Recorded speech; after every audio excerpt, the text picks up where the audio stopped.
Well, today feels like a really great celebration, a culmination of many years' hard work from the project team. It's fantastic to bring everyone together in the same room to celebrate the amazing achievements of the children and the artists and the teachers working on the project, and the hard work of the staff here at the Attenborough Arts Centre as well. SENsory Atelier feels like such an important project, and the code of practice they've published has 10 really important principles that really put the child front and centre. It's open-ended in terms of the outcomes, it's trusting the child, it's about experimentation, play, and nothing without joy. So there's a real central role for professional artists as well, and that feels really important. Just want to say that it's been absolutely amazing. Feel very privileged and honoured to be here today at the SENsory Atelier Symposium, especially because of all of the influential people that we have here, reminding us the importance of creativity and the arts within special educational needs. I think today has been powerful in terms of us taking away that our children, our young people should be able to follow and have the freedom to follow their fascinations. That's something that really resonated with me today, something that Dr. Penny Hay shared with us, and never to forget that, you know, we should do nothing without joy.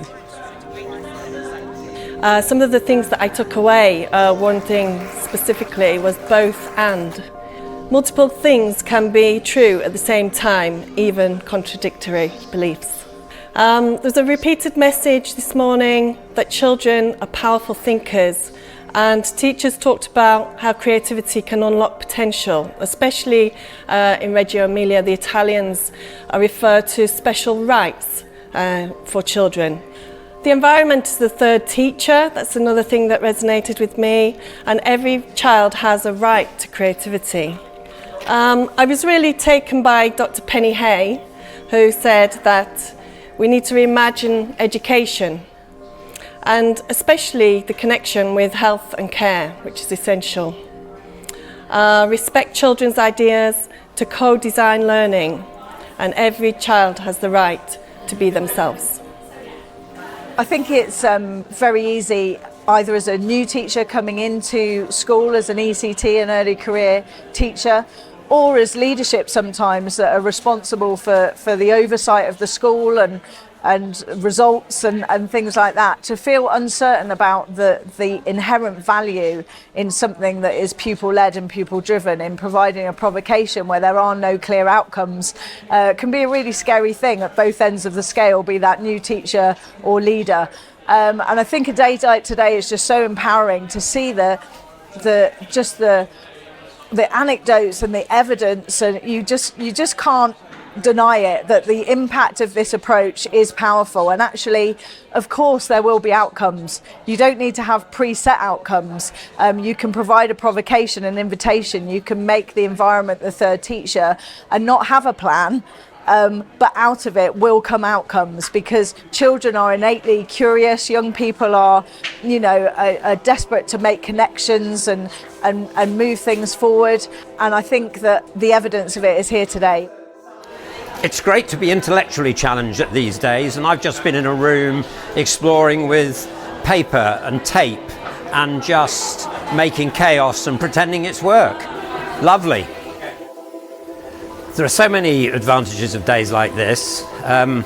One is to have the collection of people that they've brought together here, artists, educationalists from the freelance world and from schools, and opinion formers, and it's so enriching for people who work in the arts, sometimes on their own, to be able to learn from each other and share some of the extraordinary work that's been going on in this Atelier project, and the testimony from teachers in schools, and the extraordinary realisation of the creativity of the children's own realisation of their creativity. So this afternoon we are exploring a variety of different workshops.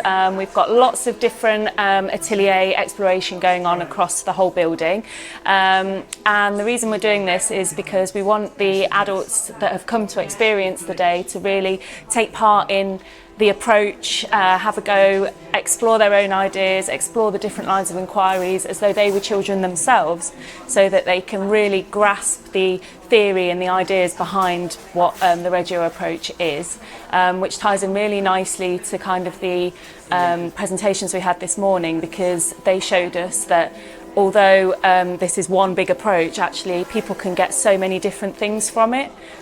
We had, lots of different talk this morning about different aspects of how this has been used across different special schools, and every case study is different, which is what's really important for our staff and our colleagues, the artists, to see and explore themselves. You know, what's extraordinary about this event is the inspiration you get from listening to people who are working with sensory and special educational needs, and the degree to which this whole sphere of education has exploded, progressed in the most astonishing way over the last 10, 15 years. You're sitting in a room with people who are so expert, so inspirational, so imaginative, so progressive. I think this is very particularly important in this moment in history. We are, after all, hitting a particular turning point, are we not? Where it's likely that the government is about to change. We're going to get a general election. The truth of the matter is that the last 14 years have seen a pretty sustained attack on the cultural sector.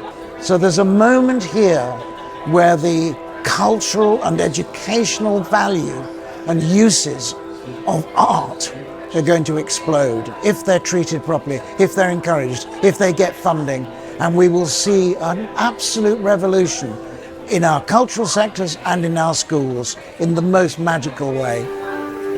One of the most powerful outcomes of this project is the way it builds community, and it builds community of practice for teachers and for a whole generation of people working in special schools across the city. Even data and assessment is transformed and humanised by applying the principles that come from this project. But it also gives teachers permission to take risks, to be dynamic, to be creative themselves, which is really powerful.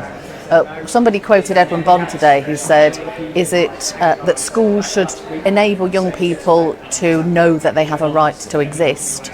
And that's at the heart of Amelia Reggio. It's more important than that, I think, that everybody in education should know they have a right to exist. It's not about demonstrable outcomes, it's not about things that look good in a data table, it's about community, it's about learning, and nothing without joy. And that's absolutely what this day has been about and what I'll take back to school.